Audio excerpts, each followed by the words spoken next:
Hey, Chubby Shadow here, and welcome to Northern State Hospital. So here's the video you guys have all been waiting for, and I present it to you now. So let's get started with the history. Once the largest facility for mentally ill people in Washington State, Northern State Mental Hospital was a town unto itself.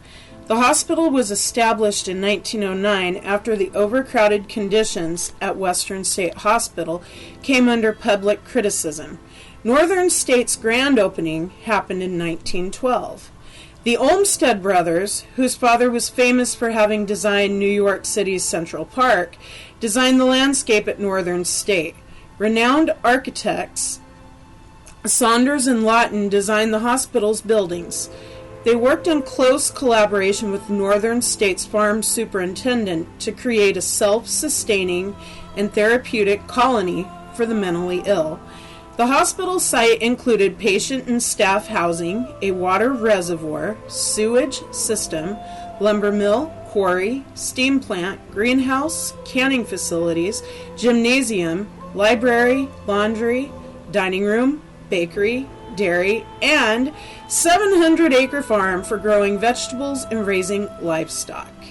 A cemetery was also included in the site plan. That is not morbid at all. At one time in the 1950s, about 2,700 patients lived at Northern State. This was the full capacity of the hospital, according to the superintendent at the time, but he was still being pressured to take on more patients. The public perception of mental hospitals began to change in the 1970s, and Northern State Mental Hospital closed its doors in 1976 after the state legislature cut off funding. Some of the buildings, including the farm's housing ward, have since been torn down. A few of the remaining buildings are currently being used for Job Corps projects and drug rehabilitation. The active buildings at Northern State are off limits to members of the public, but much of the former property is now a part of Northern State Recreation Area. It is located just north of the Skagit River near the town of Sedro-Woolley. So anyway, this place is beautiful to travel to, as is almost all of Washington, and it has a frisbee tournament area, it has a place for miniature golf, it has clean bathrooms, it has nice benches for picnics, and along the nice trail, it's not gravel, it is like a cement concrete mixture. They have porta potties everywhere. So, if you're like me and you have to go to the bathroom every 5 minutes, there you go. Anyway, this was actually a beautiful walk. I was sore as hell afterwards, but, I signed up for it. And I was not disappointed. It was worth the pain I was in for the next 3 days. So anyhow, my son kept saying, "Are you okay?" And I was just like out of shape because, I just can't do aerobics like I used to. So anyway, this hospital is haunted. A couple of years ago, a few years ago, many years ago, I was with a ghost hunting group, and we were able to go into one of the operation rooms, and it was dark, and I was stupid spiritually, and it was a yucky feeling. I would not go into this place for the life of me.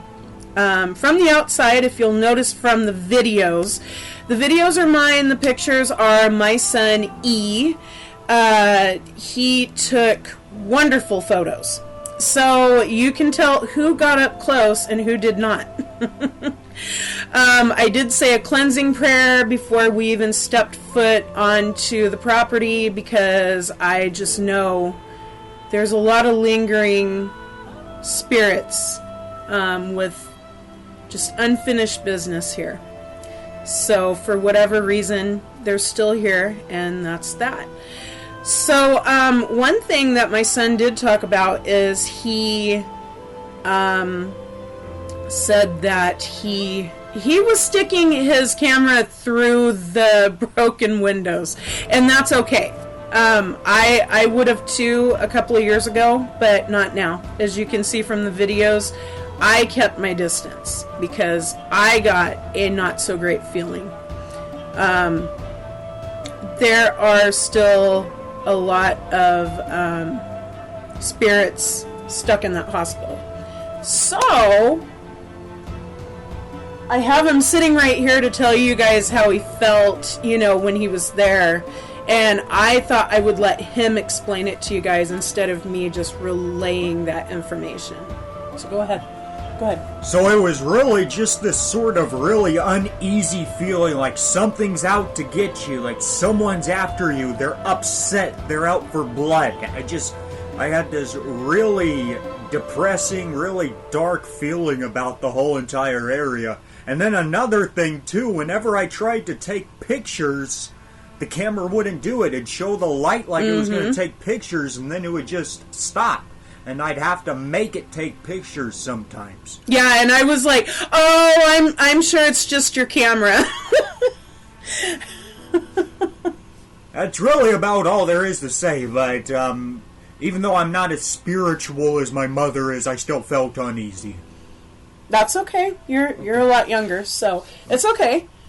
You know, yeah. Is there anything else you want to add? I mean, I like hearing from other people's experiences. Only thing I wish I would have known, you could have driven over to the facility instead of parking all the way over in that parking lot. We walked 3.5 miles, and then once we got to the hospital and I was just like dying, we saw people like pulling up in cars, getting out, walking around and taking pictures of the hospital. So now we know, so when we go back, we'll be prepared and my legs won't hurt as bad. I'm never wearing my snow boots again. I am wearing like my hiking tennis shoes. Anyway, it was still a good trip, and yes, there are very bad things in there. What he felt is not like wrong at all. That's what I felt, and I kept my distance. We did catch a picture, so I'm recording this off of the video. I'm not watching the video as I record this. If you guys did not notice the orb, you can always go back, search through the pictures. There is an orb. We found it today as he uploaded a bunch of pictures. So anyway, you guys, that's it. Thank you so much for dropping by, taking time to watch my video. I will see you in another one sometime soon. Bye-bye.